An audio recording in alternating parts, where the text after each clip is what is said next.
So, bad news. You probably could have already determined that if you read the title of this video. This has been hard to make, not because I don't want to talk about it, but because it's difficult to explain. This has been an ongoing and complicated situation. I think to best explain it, I need to give a little bit of context. Going back to when I was diagnosed, this was 3 years ago. Shortly after graduating high school, I was diagnosed with leukemia. The diagnosis came when I was getting a physical for NCAA in order to compete in college for cross country and track. Had no symptoms or anything at the time. It was totally just fluke. Happened to be getting blood work and they found it. So had to start treatment because of that. Wasn't able to begin college. The plan was to do several rounds of chemotherapy. This was because chemo was known to be very effective against the specific type of leukemia I had. I think the number they gave out was over like a 60% chance of basically being a cure. So we did that. We did about 6 months or so of chemo, and it did end up taking me into remission. After going into remission, it was around springtime. I started training, started getting ready to go to school, was hoping that I'd be able to start college at the same school I originally intended on going to the next fall. But that did not happen. I ended up relapsing. The leukemia came back. And this was surprising how quickly it came back because, for one thing, the chemo had a more than likely chance of working, but also it just came back a lot quicker than expected. If it were to come back at all. So that was unfortunate. Had to go to plan B, which was a stem cell transplant. Now the transplant actually had an even higher chance of being a successful solution to the issue. The reason we didn't go to it originally was because it's typically a much more intense process. It's a lot harder on your body physically. It's a lot more time consuming, much more time spent in the hospital. Essentially, you have to get a huge dosage of chemo and radiation to totally wipe out your immune system, kill like all of your cells, and then you take stem cells from a donor and get those injected in you, and that'll essentially like grow you a whole new immune system, healthy, cancer-free. So it was kind of like, well, it sucks that the chemo didn't work, but you're gonna have to do the transplant. It's gonna be rough, but you'll get through it and then you'll be good to go. They said it was like over an 80% chance that the transplant would work. So did the transplant, spent some months in the hospital, was able to get out though and start the recovery process at home, which to be honest went really smoothly. I recovered a lot quicker than I think anyone anticipated. A couple months out of the hospital during the recovery phase, I ran a half marathon. A couple months after that, I ran the longest distance of my life, 30 miles. And when I told my doctors about this, they were pretty shocked. At this point in time, for a typical person post-transplant, you literally are just trying your best to do whatever exercise you can. Usually that's going for a walk around the block, and usually that's difficult. So for me to have been able to run 30 miles, they had never heard of anyone being able to do something like that quickly out of transplant. So I might be a world record holder, I don't know. But point is, I was doing well, I was healthy, feeling good, living life normally, and that was a blessing. But in my mind, I had beaten this thing and it was in the past. I began to get ready for school. This time around, I was planning on staying closer to home. I was looking for different universities and settled for CBU. It's about an hour away from home, so it was practical for me to be able to live there and also be able to go to doctor's appointments if necessary. I also reached out to the cross country and track coach there and was planning on walking onto the team. They had a spot available for me. So was pretty stoked for that because, like I said, I was in pretty good shape and planned on training even more so over the summer.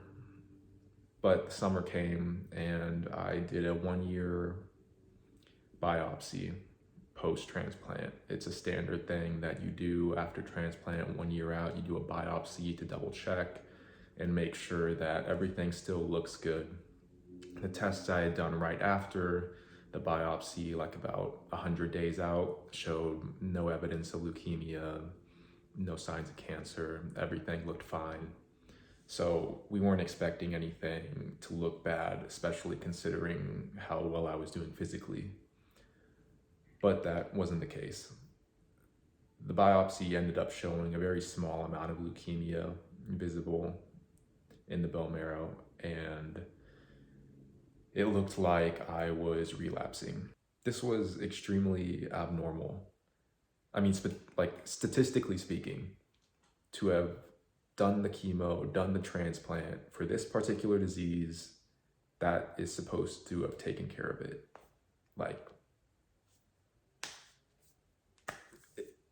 But it didn't. So we had to do something.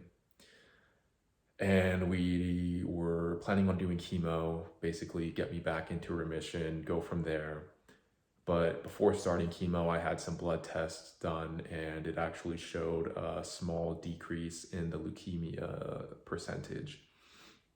So I was like, all right, hold on. Let's maybe hold off and monitor this and see what happens. I was not anxious to jump into any form of treatment if it potentially could resolve itself. And essentially what was happening was that the healthy, the donor stem cells that I had received were fighting the leukemia cells. And basically, if you have cancer and you are a normal person, your body will not attack the cancer cells and get rid of it the same way it would a germ infection, for example, because it sees the cancer cells as part of your body.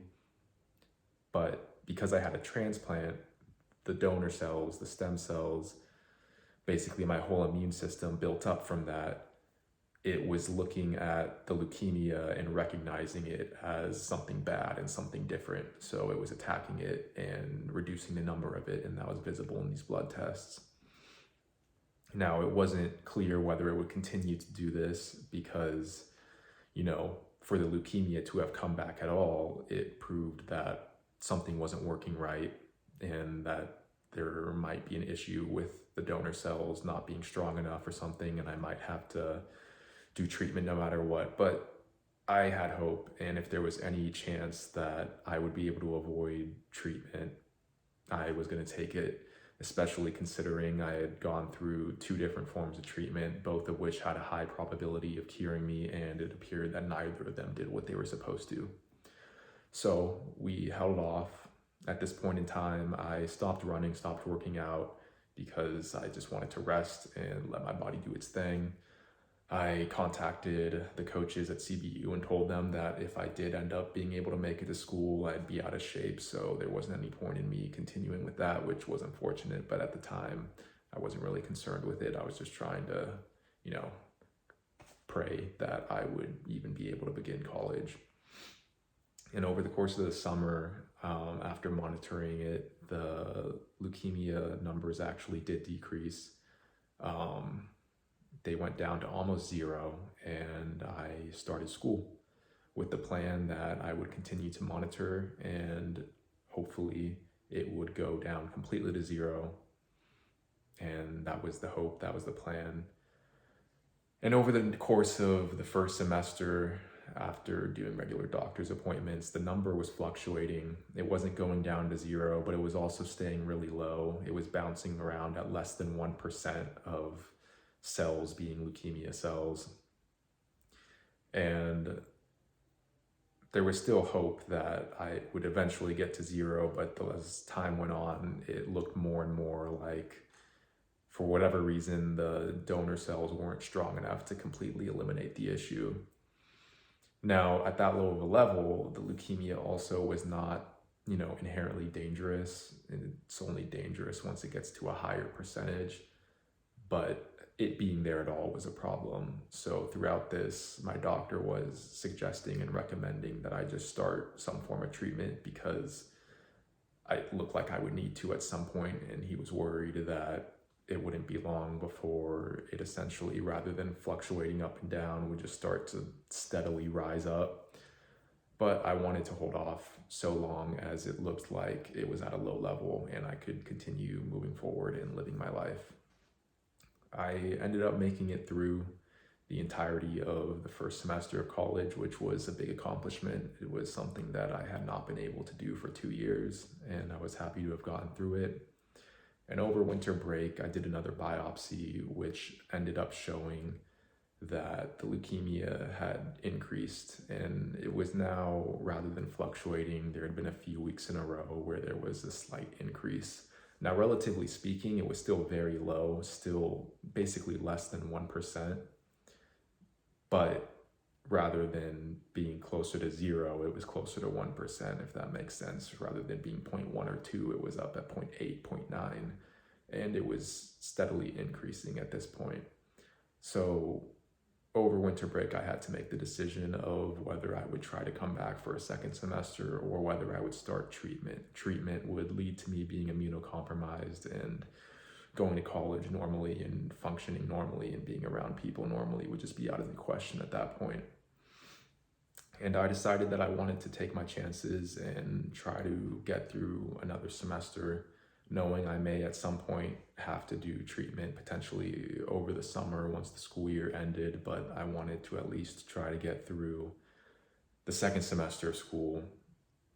I obviously wanted to continue to further my education, get closer to a degree, but also just continue to grow the relationships that I had already created over the course of the first semester.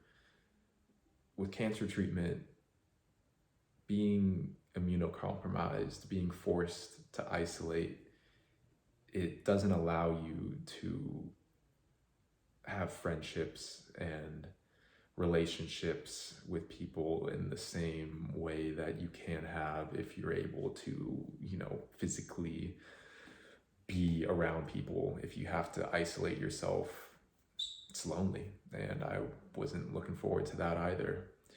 So I, for a lot of reasons, decided to go back to school.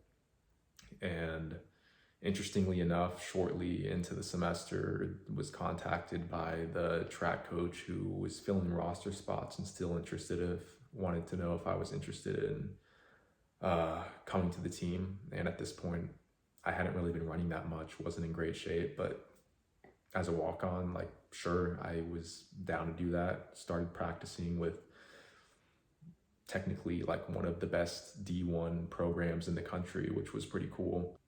And this is just another example of ultimately why I'm happy that I decided to prolong treatment, because I was able to accomplish a lot during this time, from athletics to school to traveling to meeting a lot of great people, but led to where we are now, which is that I had a biopsy recently which showed that the leukemia is now at a point where I can't really push it back any further. It's at a level where I need to do something about it now. And that's going to mean leaving school. I've packed up all my stuff already, and I'm trying to work out whether I can complete classes online, because starting next week I'm going into chemo and gonna have to start that whole process. The plan is that I'll do a month, maybe 2 months of chemo, and depending on how it goes, we'll see. The hope is that it takes me into remission. There's a somewhat good chance that it will. Again, they say the probability of this is good, but that at this point doesn't really mean anything to me. But even if it does take me into remission, I'll have to make another decision at that point, which is whether I wait and see if it stays at 0, see if I stay in remission, just kind of hope and pray that I'll be good, or technically the more concrete solution will be to go into a second transplant. A second transplant, obviously, going to be even more time consuming, months in the hospital, pretty painful, but pros are that technically speaking, it's a more long-term solution. The problem is that at this point, with me having this particular disease that should have been cured by now, and like there's barely anybody that goes through all those forms of treatment and then relapses like I have. There's no like data available for me about like, oh yeah, this works and this doesn't work and this is the best route to go, because they just don't have data, because typically people don't even get to this point. So everything my doctors suggest is just basically their best guess, and I have to just do what I think is best as well. So it's a lot of gray area. Not entirely sure what I should do, but at a starting point, at least, we're going to be doing chemo next week and see how that goes. And hopefully, like I said, I'll be able to finish the semester online.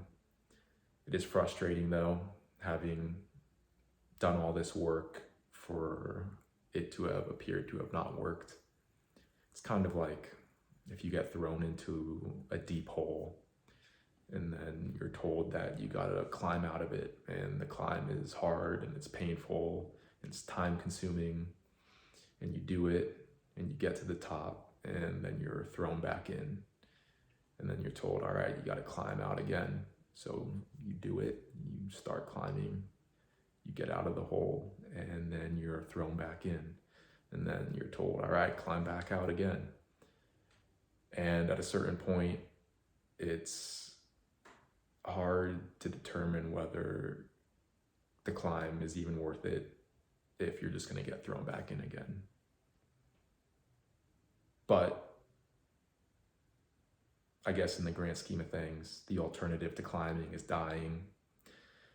And I do like living, believe it or not. It's pretty preferable in my opinion. So even if life is difficult and painful and challenging, I'm gonna keep climbing and keep moving forward to the best of my ability, because falling down is part of life, but getting up is living.